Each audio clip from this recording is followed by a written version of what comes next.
Israel Iran యుద్ధం నేపథ్యంలో పశ్చిమాసియాలో తీవ్ర ఉద్రిక్తతలు నెలకొన్నాయి. ఇప్పటికే ఎయిర్పోర్ట్లు మూత పడడంతో 10,000 మందికి పైగా ప్రయాణికులు చిక్కుకున్నారు. వీరిలో వందలాది మంది భారతీయ విద్యార్థులు, పౌరులు ఉన్నారు. ఈ పరిస్థితుల్లో ఇరాన్ నుండి భారతీయులను తరలించేందుకు రంగం సిద్ధమైంది. వీరిని స్వదేశానికి రప్పించేందుకు భారత్ చేసిన విజ్ఞప్తికి ఇరాన్ స్పందించింది. ప్రస్తుతం గగనతలాన్ని మూసివేయడంతో భూ సరిహద్దుల మీదుగా తరలించేందుకు భారత్ సిద్ధమైంది. ఇందులో భాగంగా ఇప్పటికే 110 మందితో మొదటి బృందం టెహ్రాన్ నుండి బయలుదేరింది. వీరు ఆర్మేనియా, ఆఫ్ఘనిస్తాన్ మీదుగా భారత్ చేరుకుంటారు.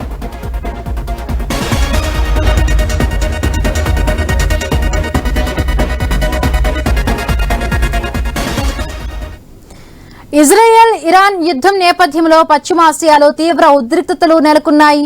ఇప్పటికే ఎయిర్పోర్ట్లు మూత పడడంతో 10,000 మందికి పైగా ప్రయాణికులు చిక్కుకున్నారు. వీరిలో వందలాది మంది భారతీయ విద్యార్థులు, పౌరులు ఉన్నారు. ఈ పరిస్థితుల్లో ఇరాన్ నుండి భారతీయులను తరలించేందుకు రంగం సిద్ధమైంది. వీరిని స్వదేశానికి రప్పించేందుకు భారత్ చేసిన విజ్ఞప్తికి ఇరాన్ స్పందించింది. ప్రస్తుతం గగనతలాన్ని మూసివేయడంతో భూ సరిహద్దుల మీదుగా తరలించేందుకు భారత్ సిద్ధమైంది. ఇందులో భాగంగా ఇప్పటికే 110 మందితో మొదటి బృందం టెహ్రాన్ నుండి బయలుదేరింది. వీరు ఆర్మేనియా, ఆఫ్ఘనిస్తాన్ మీదుగా భారత్ చేరుకుంటారు.